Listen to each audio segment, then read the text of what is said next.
presented by BMW. Thoughts after that tonight? A great fight. I was really proud of our guys, being shorthanded. It gave the young guys a good chance to play and experience a pressure-filled game on the road. And I thought our young guys gained valuable experience, and I was really proud of the team for fighting all the way through and giving themselves a chance at the end. Just didn't have enough. Ball didn't go in enough, obviously, 7 for 33 from three. But I thought we defended and played hard, and a lot of good stuff happened in terms of experience for Kuminga, Moses Moody, Jordan Poole. I mean, it's great to feel that type of game and that with that type of responsibility.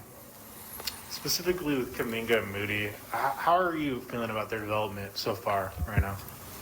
I think they're right on schedule. I think they're both really working hard every single day, putting the work in, learning what it's about to be an NBA player.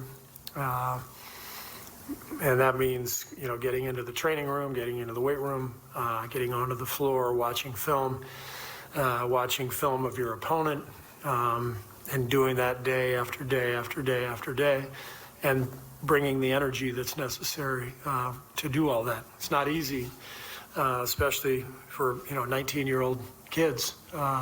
So they're learning, and they're doing a great job, and they're coming along. Cool. He had a solo game without Steph in Detroit where he scored 32 tonight, obviously. It was a struggle. What do you think went differently? Well, I thought Herb Jones did a really good job on him. He was all over him, and Jones is a long, active defender, and he makes it tough. I thought Jordan forced things a little bit. I thought there were times where he could have just made simple plays, but I think he was anxious to try to make up for the lack of scoring in the backcourt with Steph out. And so I think he was trying to be aggressive for the good of the team. But I think, and I'll watch the tape, but thinking about some of the plays out there, I thought there were times where he could have just moved the ball and made a simpler play. But again, great experience for Jordan to play in this role without Steph and to feel that responsibility. And obviously not his best night, but a lot of good stuff to look at on tape. What do you like about Moody tonight? Moody is competitive. He knows how to play. I loved how he attacked the rim. He defended like crazy. Did a great job down the stretch.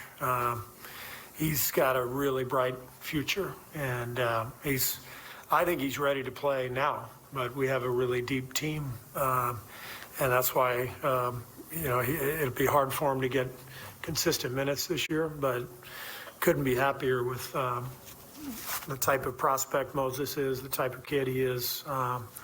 Total pro. A joy to coach, and he's going to have a really good career. Two off days before the Sunday game. When do you expect to officially know on play, or just how will that process go over the next couple of days? Yeah, it'll be up to Rick, and we'll have tomorrow off, and then we'll come in and practice Saturday, and then we'll talk to Rick, and we'll see what's next.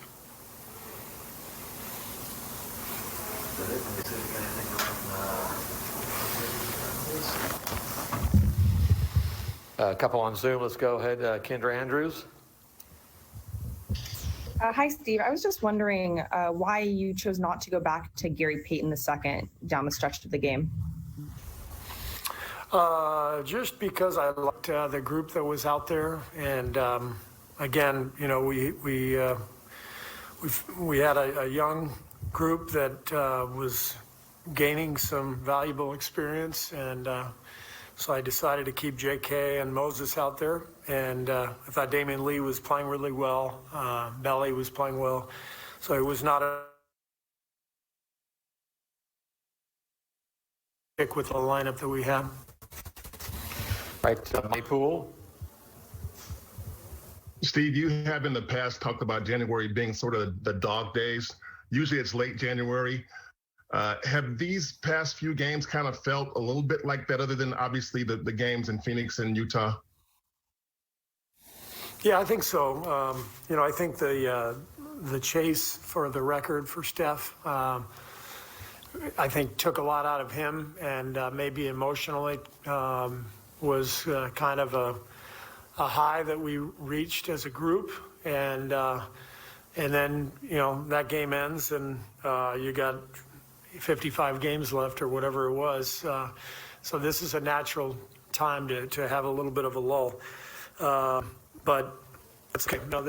I always talk about pacing the team as a coach, feeling those spots where maybe you're hitting a lull, and trying to help the team get through those lulls and get re-energized. And I think that'll happen here over the next couple of weeks. We're excited about what's coming next. Surprised?